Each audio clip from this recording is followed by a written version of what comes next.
बिस्मिल्लाहिर्रहमानिर्रहीम। अस्सलाम वालेकुम नाजरीन, लाइव डॉक्टर शाहिद मसूद के साथ मैं हूं नायला अली। नाजरीन, आज कोरोना खुद नोटिस केस की समाअत के दौरान NDMA के चेयरमैन आज सुप्रीम कोर्ट में पेश हुए, जबकि तहरीक इंसाफ सिंध के रहनुमाओं ने वज़ीर आज़म इमरान खान साहब से फौरी तौर पर सिंध में माली इमरजेंसी और गवर्नर राज लगाने का मुतालबा किया है। दूसरी जानब वज़ीर आज़म साहब की ज़ेर सदारत आज वफाकी काबीना का इजलास हुआ है, जिसमें मुल्की मामलात आज ज़ेर गौर आए समेत दीगर अहम मौज़ूआत हैं जिन पर बात करेंगे। हमारे साथ स्टूडियो में मौजूद हैं डॉक्टर शाहिद मसूद। डॉक्टर साहब, शिब्बी फराज साहब ने आज प्रेस कॉन्फ्रेंस करते हुए कहा है कि शहबाज शरीफ साहब का नाम ECL पर डालने के हवाले से आने वाले दिनों में गौर किया जाएगा। क्या आप समझ रहे हैं कि ईद के बाद एहतसाब में जो पॉज का बटन लगा हुआ था वो दोबारा से एहतसाब में तेज़ी देखने में आएगा?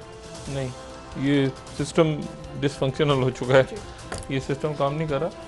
आज इजलास हुआ है, शायद काबीना का इजलास कमेटी का हुआ है, किस चीज़ का हुआ है? डॉक्टर साहब, अच्छा, ठीक है, 19 तारीख है, तो जो अहम इजलास एक और होना था जो पहले हफ्ते में होता है वो नहीं हुआ।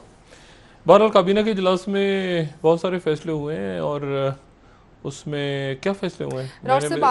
ज़फर मिर्जा साहब से इख्तियारात ले लिए, ब्रीफिंग ले ली गई है, इख्तियारात उनके हाथ से ले लिए गए हैं, माली इख्तियारात। और ज़फर मिर्जा साहब के बारे में मैं एक हफ्ते से ये बात कर रहा था कि वो नज़र नहीं आ रहे, कोई मामला उनका गड़बड़ है। अच्छा, अब बात ये है कि ज़रा आज अमूमी बात करते हैं कि काफ़ी दिनों से हमने रिसर्च वगैरह इधर उधर डिस्कस कर लिया, कोरोना के ऊपर बात भी कर ली। एक ज़रा यहाँ पे देखते हैं कि दुनिया अब हम कहाँ जा रहे हैं, आगे क्या है, व्हाट नेक्स्ट। तकरीबन 45,000 कन्फर्म केसेस हो गए हैं पाकिस्तान में कोरोना वायरस के, और 970 अमवात हो गई हैं, 969 अमवात हो गई हैं, और अमेरिका में जो है वो 90,694 अमवात हो चुकी हैं। अच्छा, देखें, अब इसमें पिछले 24 घंटों में या पिछले चंद दिनों में, इस तरह कहते हैं ना कि राउंड 1 हमने ख़त्म किया था 16 मई को हमने अपनी इस प्रोग्राम के हवाले से एक डेट रखी थी कि राउंड 1 ख़त्म हुआ है। और राउंड 1 इस तरह ख़त्म हुआ है कि हुकूमतों ने आवाम से नहीं कहा कि आप लॉकडाउन हम ख़त्म कर रहे हैं, ऐसा नहीं हुआ। आवाम की तरफ से बगावत का अंदेशा था कि लोग रियासती रिट ख़त्म कर देंगे, चाहे वो अमेरिका हो, चाहे वो बरतानिया हो, चाहे वो यूरोप के ममालिक हों, और अब आने वाले दिनों में मशरिक़ वस्ता के ममालिक में भी ये इसको खोल रहे हैं लॉकडाउन को, और इंसानी ज़िंदगियां जो हैं वो एक तरफ चली गई, वो अमवात होंगी, ज़ाहिर है इन्फेक्शन फैलेगा, हॉस्पिटल पे बर्डन जाएंगे तमाम दुनिया में। वैक्सीन कौन लेकर आता है, इस पर अब जंग हो रही है। पहले चीन लेकर आ गया तो क्या होगा, ठीक है, पहले अमेरिका लेकर आ गया तो क्या होगा, पहले बरतानिया लेकर आ गया तो क्या होगा। बरतानिया के सर्वाइवल का मसला है कि उनकी जो ऑक्सफोर्ड में जो रिसर्च हो रही है सर्वाइवल, क्योंकि अगर मैं पहले भी कहा था कि अगर वो वैक्सीन बरतानिया ले आता है तो फिर जो आने वाले दिनों में जो बड़ी जंगें माशी और हर सतह पे होने जा रही हैं उसमें बरतानिया दोबारा अपनी पोजीशन रीगेन कर लेगा, वरना बरतानिया जो है वो मुकम्मल तौर पर चाइना के ऊपर डिपेंड करेगा, अमेरिका पर डिपेंड कर नहीं सकता। ट्रंप के ऊपर बिल्कुल बरतानिया बतौर रियासत, ब्रेग्जिट से आप निकल आए और आप अमेरिका की तरफ जा नहीं सकते। अच्छा, दूसरी बात जो अहम है वो ये है कि एक और धचका मोदी साहब को लगा। मतलब मैं हैरान हूँ। देखिए, मसला इंडिया का और अमेरिका का नहीं है, मसला ये है कि इंडिया की अपनी एक साख्त तब्दील हो गई है। उनका एक सॉफ्टवेयर जो है ना, उसमें कोरोना वायरस घुसा हुआ है पिछले कई अरसे से, और वो है मोदी एक अलग फिनोमिना, जो RSS फिनोमिना, हिंदुत्व की बात, एक्सट्रीमिज्म, ये बोले। अब जनाब हो क्या रहा है, आप जरा देखें, चाइना ने जब से ये फड्डा शुरू हुआ अमेरिका के साथ, 1 साल हो गया तकरीबन ट्रेड वॉर चलते हुए। अब ये बात जरा नाजरीन जरा 2 मिनट तवज्जो दें तो आपको पता चलेगा कितनी अजीब व गरीब बात हुई है। चाइना में बेशुमार कंपनीज हैं जो चाइना में काम करती हैं। 42,000 स्टारबक्स के ये जो कॉफ़ी है, 42,000 स्टोर्स हैं चाइना में सिर्फ, ठीक है। और कंपनी कौन सी? अमेरिका। अच्छा, अब जितने भी आईफोन हैं, एप्पल वाले बनाते हैं ना आईफोन, वो सारे आप डब्बे देखें पीछे मेड इन चाइना लिखा होता है। अब इसी तरह से गूगल, इसी तरह से आपका माइक्रोसॉफ्ट, ये जो लैपटॉप्स, कंप्यूटर, सिस्को, भी सारा का सारा जो काम है इनका हो रहा है चाइना में, लेकिन ये है अमेरिकन कंपनियां। और चाइना में क्यों है? इसलिए है कि जी वहां पर एक तो लेबर सस्ता है। अब इंडिया भूल जाए, फिर गुजारिश है, वो इंडिया नहीं है। देखिए, एक वो इंडिया होता था जहां मजदूरों की बात होती थी। अब क्या, इंदिरा गांधी ने जब इमरजेंसी लगाई थी 70 की दिहाई में, तो बड़ी गुर्बत आ गई थी इंडिया में, बड़ी गुर्बत। और उस जमाने में फिल्में बनना शुरू हो गई थी इसी तरह से, रोटी कपड़ा और मकान, बाकी कुछ बच्चा तो महंगाई मार गई। ये उस जमाने की ये थीम था, क्योंकि इतनी गुर्बत हो गई थी 70 की दिहाई की। जितनी angry young man, Amitabh Bachchan जो निकले थे, वो यही थ्योरी थी उसके पीछे। अब वो नहीं है।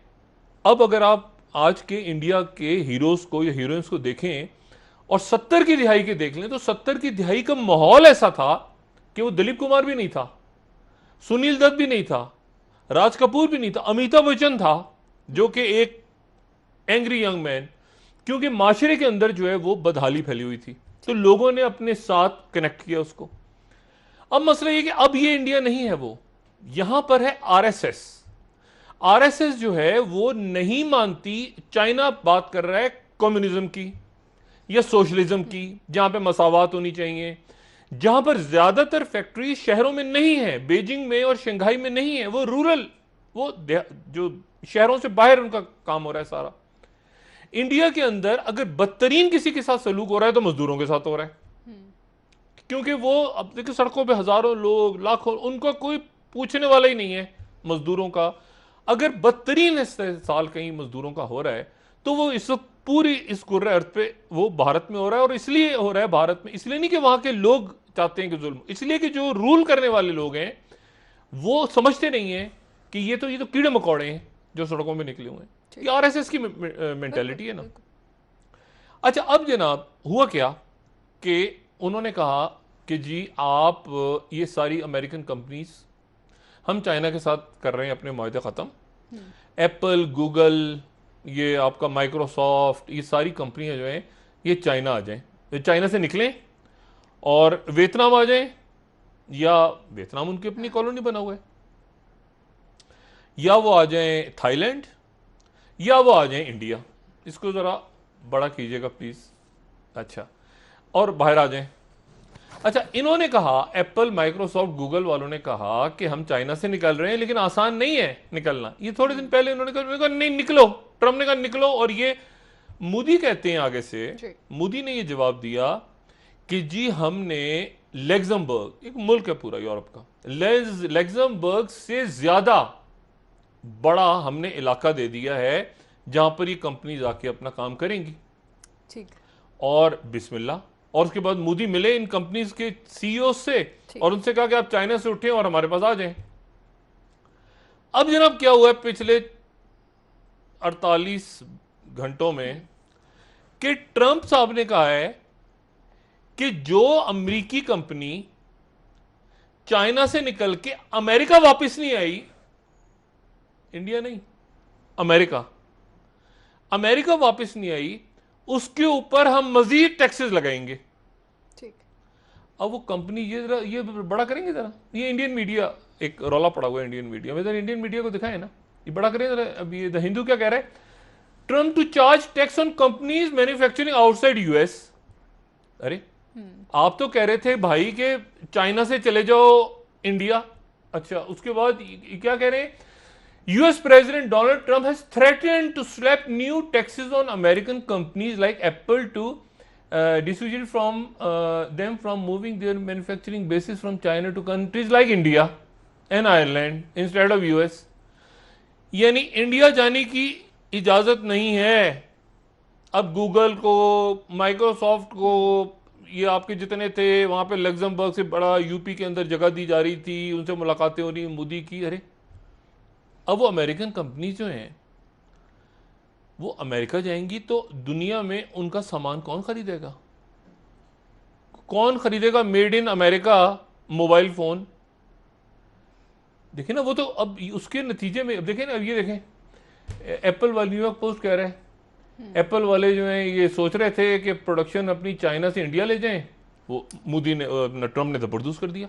और बाकायदा लिखा है कि मोदी डिस्टर्ब है। अगर आप इंडियन मीडिया दिखाएं तो क्या मोदी को हर्ट किया है, वो वाली अगर हम दिखाएं ना इंडियन मीडिया को कि मोदी हर्ट हुआ है, उससे मोदी को बड़ा सख्त धचका लगा है, मोदी बराह रास्त हर्ट हुआ। ये देखे ना, Trump threatens Apple derails Modi's plan. अरे मेक इन इंडिया वाला। अच्छा, अब मुझे ये बताएं कि अब इस यहां पे क्या हुआ है। यहां पे फौजी तौर पे चाइना ने घेर लिया, कंटेनमेंट ऑफ इंडिया हो गई। माशी तौर पे भी किया, यानी वो तमाम जो था ना कि चाइना से इधर आ जाएगी इन्वेस्टमेंट, तो कंपनी इधर आ जाएंगी, वो भी गया।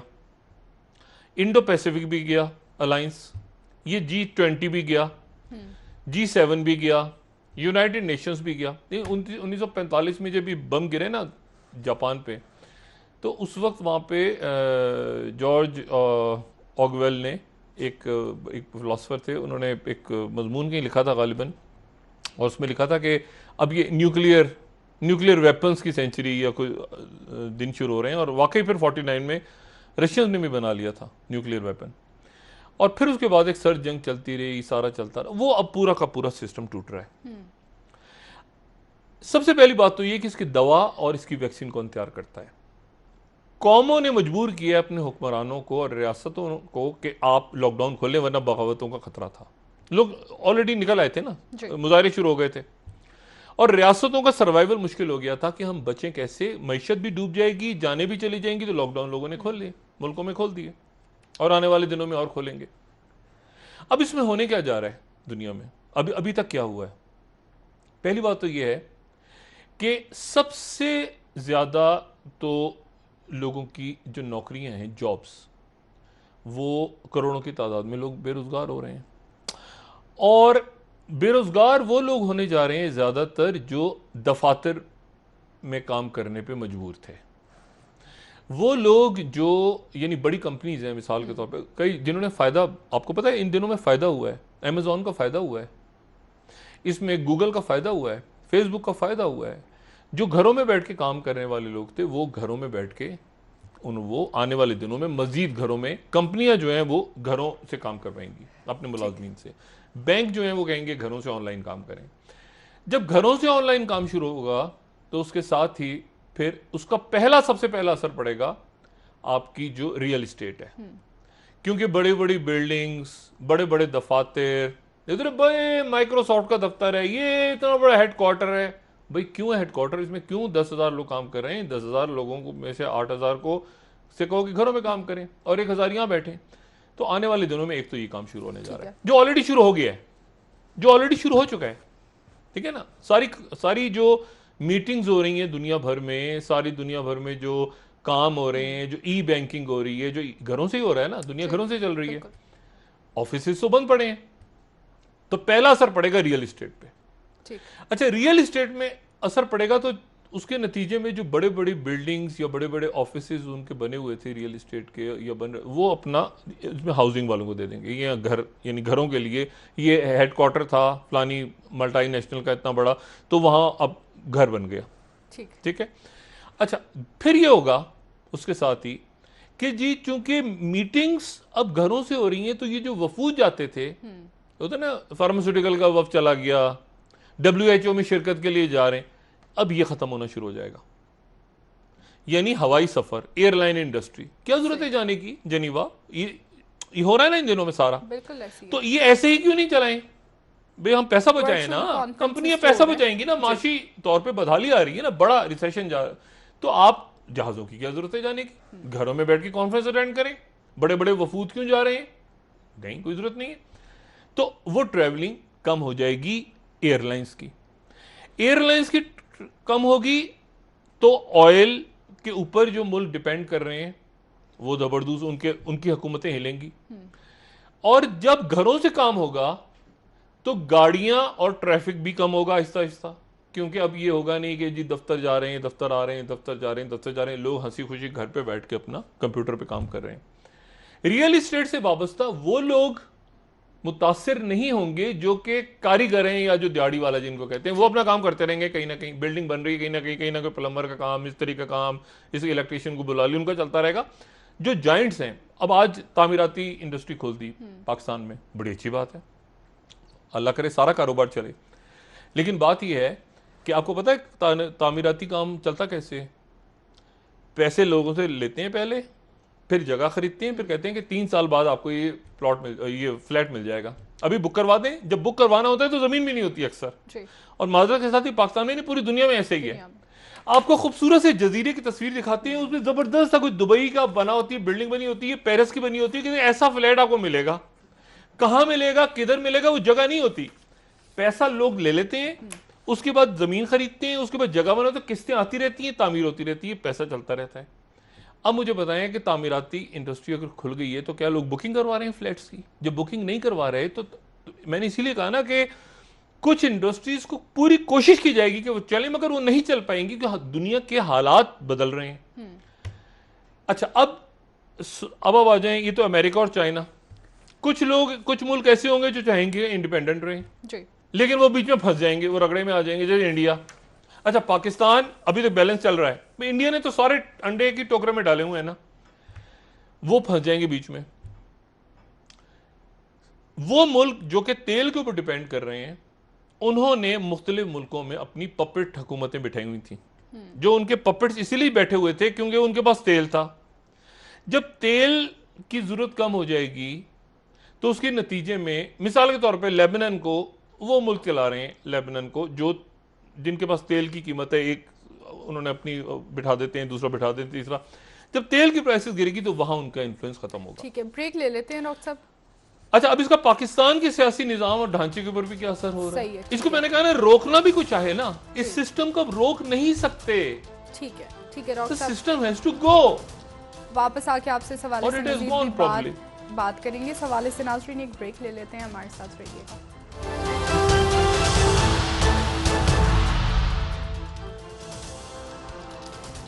वेलकम बैक नाज़रीन। जी डॉक्टर साहब, ब्रेक से पहले सियासी मामलात के हवाले से जब आपने बात की, तो आज वज़ीर आज़म साहब ने से जो 2 मुतालबात किए हैं तहरीक इंसाफ सिंध के रहनुमाओं ने, उस हवाले से मैं आपसे जानना चाहूँगी। एक मुतालबा ये कि माली इमरजेंसी लगाई जाए, दूसरा वो ये कहते हैं कि गवर्नर राज के हवाले से भी वो बात करें।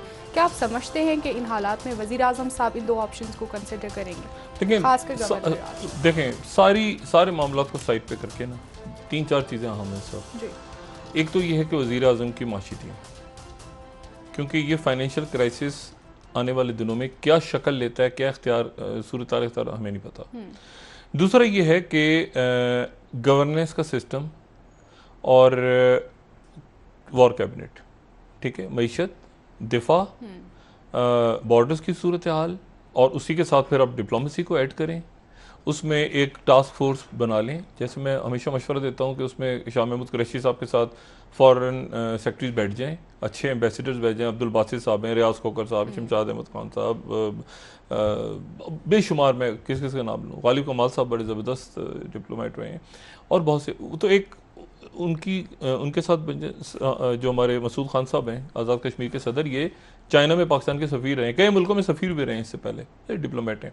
तो एक वो कमेटी बन जाए, एक मईशत की बन जाए, एक जो है वो ये गवर्नेंस के हवाले से हो जाए कि शहरों के अंदर ब्यूरोक्रेट्स अच्छे बैठ जाएं, वो सारे देखें, बजाय इसके एक आदमी दूसरे गालियाँ, उसकी लॉबी, कभी वो अभी तक टांगे खींचने का जो सिस्टम है वो अभी तक चल रहा है। और जफ़र मिर्ज़ा साहब भी उसकी नज़र हुए हैं, क्योंकि वो जो इमरान खान साहब के पास रिपोर्ट गालिबन गई है उनके हवाले से, जिसमें कोई माली बदनवानी और वो सारी सेक्रेटरी को भी रात को चेंज किया। मैंने उसकी पहले भी बात की थी कि जफ़र मिर्ज़ा साहब काबिल एहतराम है, लेकिन ये जो मिनिस्ट्री है, जिस मिनिस्ट्री के अंदर ये अद्वियात और ये सारे मामला, इसमें ये मेगा करप्शन यहाँ पे होती है।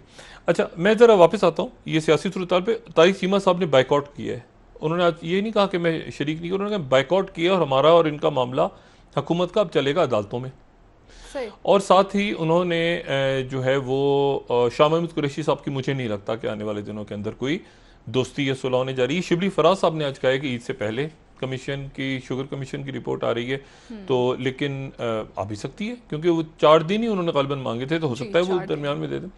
एक्टिव वाजिद ज़िया साहब one of the finest active officers हैं जो उसको लीड कर रहे हैं, और वो ज़्यादा, मतलब एक चीज़ बन जाएगी तो बन जाएगी, वो ये नहीं कि ख्वाम में वो ताख़ीर करेंगे, और इसके सब की उनकी पर्सनैलिटी नहीं है। अच्छा, अब मामला ये, अच्छा, और मैं उस पर आता हूँ ना वापस कि अब दुनिया में हम कहाँ, अब क्या होने जा रहा है। एक तो मैंने आपसे कहा कि ये रियल इस्टेट, जो है ये नहीं फौरी तौर पे खड़ी हो पाएगी। एयरलाइंस गिरेंगी, तेल के ऊपर डिपेंडेंट जितने मुल्क हैं उनको कुछ समझ नहीं आएगा। और उन्होंने आगे अगर लेबनान के अंदर बिठाया हुआ बैठी हुई हुकूमत या बाकी मुल्कों में 3-4 मुल्क जहाँ पे जंगें चल रही हैं और दरमियान में वो जंगें अपनी जगह मौजूद हैं, मिसाल के तौर पे इराक, अरबों डॉलर्स वहाँ खर्च हुए और वहाँ पे प्रॉक्सी वॉर चल रही हैं इस वक्त। ठीक है, ईरान, सऊदी अरब, रशिया, अमेरिका, आगे दाएं बाएं, उनके जो नए वजीर आजम आए उन्होंने हलफ भी नहीं उठाया अभी तक, कोई सर पैर नहीं है। इराक का क्या बनेगा? यमन कोलैप्स हो चुका है, फेल कंट्री है, लेकिन उसको बनेगा क्या? उसको उठाएगा कौन? यमन को। और वहाँ पर फिर अब उठाएंगे नहीं आप शाम को, या कोई बचाएगा नहीं इराक को या यमन को या लेबनान जैसे एक खूबसूरत पढ़े लिखे लोग हैं जहाँ पे अच्छा मुल्क है, या बाकी और ममालिक जो कोलैप्स हो सकते हैं, क्योंकि उन्होंने ये सब ने IMF के पास गए हैं और ट्रम्प कह रहे हैं अमेरिका फर्स्ट, अमेरिका फर्स्ट। ना कोई नेटो है, ना कोई ब्रिटेन है, इंडिया को भी जबरदस्त करके कह रहे हैं अमेरिका फर्स्ट। अच्छा, अब मामला ये है, तो इस पूरी सूरत हाल में यहाँ पर फिर इंतहा पसंदी बढ़ सकती है, इंतहा पसंदी बढ़ेगी और गैर रियासती अनासिर जो हैं वो तकवीर पा सकते हैं पूरी दुनिया में। अच्छा, नफरत फैलेगी एक दूसरे के साथ कि ये हमारे मुल्क में क्यों आया है, ये हमारे मुल्क में बीमारी लेकर आया था। और आहिस्ता आहिस्ता इमिग्रेशन के कवानीन सख्त हो जाएंगे और ये होगा कि ये तो बाहर के लोग आ गए हैं यूरोप में, इंडिया से, बांग्लादेश से, पाकिस्तान से, सोमालिया से, ये क्यों आए हैं? हमारे तो अपने पास वेंटिलेटर्स नहीं होते, हमारे अपने पास अस्पताल नहीं होते, ये यहाँ पे क्यों आ गए हैं? तो इमिग्रेशन के लॉज, वीज़ाज़ के लॉज, ये सारे जो हैं ये सख्त होने जाएंगे और टूरिज़म इंडस्ट्री जो है उसका भी एक रंग चेंज हो जाएगा। अच्छा, बड़े शहरों की वैल्यू कम होगी पूरी दुनिया में, क्योंकि बड़े शहर ही सबसे ज़्यादा तबाह और बर्बाद हुए हैं। सबसे बड़ी मिसाल अब न्यूयॉर्क की लें, न्यूयॉर्क, लंदन, ठीक है, बड़े शहरों में हुआ है ना। अच्छा, इसी तरह से तो बड़े शहरों का जो एक जहन में था कि बड़े शहर में है तो हम ज़्यादा महफूज होंगे, आहिस्ता आहिस्ता आबादियाँ जो हैं, चाहे वो तरक्की पजीर ममालिक हों या दूसरे हों, वो गाँव की तरफ, रूरल एरियाज़ की तरफ शिफ्ट होंगी। कि क्या ज़रूरत है मुझे लंदन में इतना बड़ा घर लेने की, यहाँ पे तो डॉक्टर ही कोई ना, आखिर में तो लोग ही मर गए सारे। ये जो है ना, ये तारीख में रह जाती हैं बातें। 90,000 अमेरिकन मर गए, ये इतनी जल्दी ख़त्म नहीं होते। और अल्लाह खैर करे, मुझे नहीं पता आने वाले दिनों में कब तक ये वैक्सीन तैयार होती है या क्या, लेकिन ये बातें जहनों में रह जाती हैं। इतने हजार लोग मर गए थे और कोई हॉस्पिटल नहीं था यार हमारे पास, हम पूरी दुनिया में राज करने निकले थे जी। हमारे पास वैक्सीन नहीं थी, हमारी नर्सेज मर गई, हमारे डॉक्टर्स मर गए। और पाकिस्तान में भी मुझे नहीं पता आने वाले दिनों में क्या हालात पैदा होते हैं, लेकिन पाकिस्तान में अगर सबसे कम किसी की बात सुनी गई तो डॉक्टर्स की सुनी गई या उलमा की सुनी गई। ठीक है, उलमा की भी नहीं, यानी बाजार खुल गए, मार्केट्स खुल गई हैं, अंजुमन ताजरान सब इधर उधर दाएं बाएं। मसाजिद के बारे में पहली जब रमज़ान शुरू हुआ तो उससे पहले बात हुई और आज एतिकाफ चल रहा है आखिरी 2 दिन, किसी ने उलमा भी चुप होकर खामोश होकर बैठ गए। वो बात करते हैं तो एक खास तबका खड़ा हो जाता है, बाजार खोलो, मार्केटें खोलो, ये कपड़ों की चूड़ियों की दुकानें खोलो और मसाजिद, आप अंदाजा लगाएं। और किसी का ध्यान सबका जा रहा है, इस वक्त अमेरिका सबका ध्यान जा रहा है कि अच्छा जी कराची की ट्रेनें कब खुलेंगी, ये क्या होगा। कोई ये नहीं सोच रहा कि हरम शरीफ इस वक्त वहाँ पर इन दिनों में लाखों, हज से ज़्यादा वहाँ पे लोग मौजूद होते थे। मस्जिद नबवी भरी होती थी, मस्जिद क्या, मस्जिद पूरे शहर भरा होता था। और वहाँ के बारे में लोग इस वक्त बात ना करके और बजाय इसके तौबा इस्तग़फ़ार, आखिरी अशरा है इसमें, अब ज़ाहिर है लोगों ने कारोबार भी करना है, उनको बुरा नहीं मैं कह रहा, उन्होंने उनकी रोटी चलनी है, उनका घर चलना है, लेकिन मुझे बताएं कि किसी ने आवाज़ उठाई। और अगर कोई उलमा बात भी करते हैं तो दूसरी तरफ से वो एक ऐसा तबका मुल्क में मौजूद है, वो एकदम से आ जाए, ये मौलवी ये क्या है मस्जिद में, उससे कोरोना ही याद, जो बाजारों का खुलने का टाइम आया तो सबको, शॉपिंग मॉल्स में सबको याद आ गया। उस वक्त किसी को याद नहीं आया कि मसाजिद में तो आप जाने से पहले वजू करते हैं, बिल्कुल आपको तो आपको कुदरती तौर पे, और जब इत्तिकाफ में बैठते हैं तो वैसे ही आप सोशल डिस्टेंसिंग होती है। 12 अच्छा, अब एक तो ये हो गया, तो शहरों की प्रॉपर्टीज की कीमतें गिरेंगी, ठीक है, ब्लॉक्स खत्म होंगे और ग्लोबल सप्लाई चेन्स खत्म हो का मुस्तकबिल बड़ा खतरनाक है। कि मैं चीन में बैठा हूं और मैं सोच रहा हूं कि मेरे पास कोई चीज अफ्रीका से आएगी या अमेरिका से आएगी, तो वो जहाज कब चलेगा, कब खत्म होगा, और रास्ते में कोई और वॉरशिप्स आ गई, ठीक है। ये जो कैटरपिलर, मैं एक वक्त भी जाने से पहले आपको बताऊं, सॉरी, कैरियर किलर्स, ये कैरियर किलर्स है ना, जो कि इनके हाइपरसोनिक मिसाइल्स हैं, हाइपरसोनिक मिसाइल्स DF-21D, अच्छा, DF-21D जो है ना, ये चाइना के हाइपरसोनिक मिसाइल्स हैं। इनको कहते हैं कैरियर किलर्स। हाइपरसोनिक का मतलब है आवाज की रफ्तार से तेज। अब ये वो कैटरपिलर कह रहा हूं, कैरियर किलर्स हैं। कैटरपिलर तो एक और कंपनी है अमेरिका की, जिसने कहा है कि हम चीन से नहीं जा रहे बाहर। हमारी 30 कंपनियां चल रही हैं, फैक्ट्रीज ट्रंप को उन्होंने ना कर दी, उन्होंने कहा हम चीन में काम करेंगे। अमेरिकन कंपनी है, वो कह रहे हम चीन में काम करेंगे। ये जो कैरियर किलर्स हैं, ये पूरे के पूरे पैसिफिक और 1450 किलोमीटर तक, ये ना सिर्फ समंदर के अंदर बल्कि ये एंटी सैटेलाइट भी हैं। ठीक, ये एंटी सैटेलाइट सही मिसाइल सिस्टम है, ना सिर्फ एंटी वॉरशिप, यानी ना सिर्फ ये कि एंटी एयरक्राफ्ट, एंटी सैटेलाइट, यानी कि इनको स्पॉट करना बहुत यानी मुश्किल। नहीं एंटी सैटेलाइट, ये ऊपर सैटेलाइट जा रहा है उसको उड़ा देंगे ये मिसाइल। आप इनकी थोड़ा सा ऊपर नीचे कर दें तो यानी ये इस हद तक खौफनाक टेक्नोलॉजी होती है। टेक्नोलॉजी का जो खेल है उसने पाबंद कर दिया है अमेरिका को कि आगे वो जंग की तरफ ना जाए, क्योंकि चाइना जो है वो टेक्नोलॉजी की बेसिस पे, जो मैंने कहा ना, अमेरिका को ब्लीड करवाता रहा है। 2001 के बाद अमेरिका को ब्लीड करवा के 2001 में एंटर हो गया WTO में, और अमेरिका ब्लीड होता रहा जंगों में, वो चीन चुप करके बैठा रहा, और जब वो निकल के आया है तो खुल के सामने आ गया है। उसने सारे के आप देखें ऐसा अपने एग्रेसिव चाइना का। डॉक्टर साहब ब्रेक ले लेते हैं, वापस आके आपसे मजीद भी बात करेंगे। शहबाज शरीफ साहब का नाम ECL में डालने के हवाले से आशिफ फराज साहब ने भी बात की है। नाज़रीन एक ब्रेक लेते हैं, वापस आएंगे, सियासी मामलात पर भी डॉक्टर साहब से बात करेंगे, हमारे साथ रहिएगा।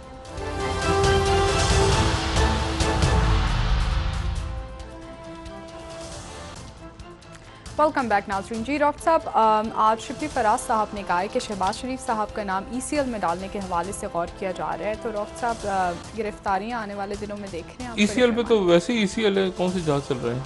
सारा मुल्क ही ECL, सारे मुल्क के सारे लोग ही ECL पे पड़े हुए हैं। हर मुल्क को कौन सा जहाज, मतलब इसमें तो अमेरिकन भी ECL पे, सारा अमेरिका ECL पे, पूरा ब्रिटेन ECL पे, सभी ECL पे पड़े हुए हैं सब।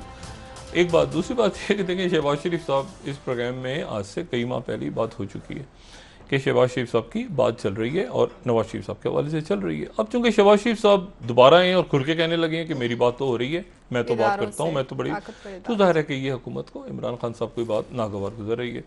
और लेकिन जाहिर है कि बीइंग प्राइम मिनिस्टर उनके नॉलेज में बहुत सारी बातें हैं।